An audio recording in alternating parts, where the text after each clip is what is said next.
Ready start.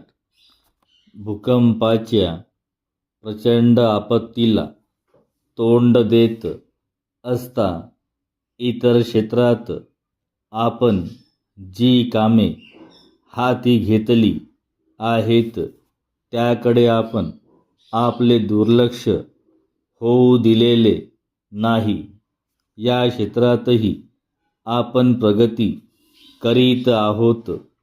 अन्नधान्य उत्पादनाचे क्षेत्र यातील सर्वात महत्त्वाचे क्षेत्र होय, कारण अन्नधान्याच्या उत्पादन वाढीवर इतर सर्वत्र क्षेत्रातील प्रगती प्रत्यक्ष वा अप्रत्यक्ष रीतीने अवलंबून आहे.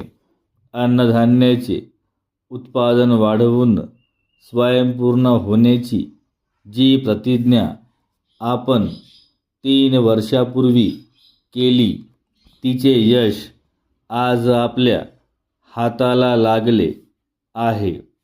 कोणत्याही सर्वसाधारण वर्षात अन्नधान्याच्या बाबतीत आपण स्वयंपूर्ण असू इतपत धान्य वाढीची पातळी आपण गाठलेली आहे.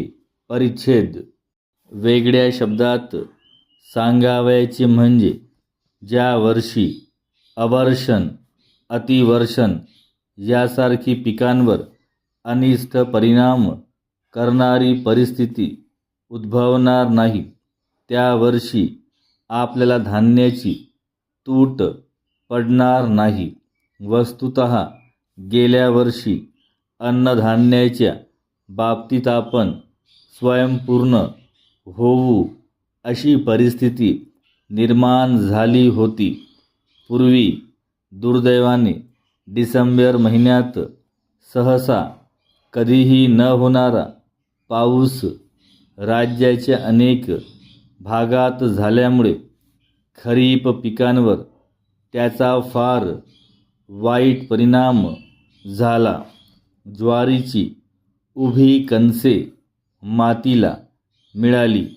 रब्बी पिकांच्या भर हंगामातही असाच अकाली पाऊस पडला.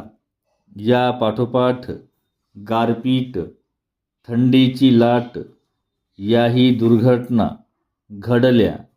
हे सर्व घडले नसते तर अन्नधान्याच्या बाबतीत आपल्या राज्याचे आजचे चित्र पुष्कळच उत्साहजनक दिसले असते.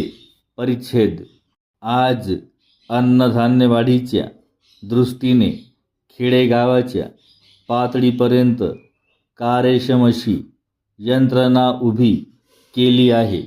धान्य वाढीच्या या कामास जोराची चालना कशी देता येईल हे पाहण्याच्या दृष्टीने राज्याच्या निरनिराळ्या भागात आम्ही सहकारी खास दौऱ्यावर जात असतो.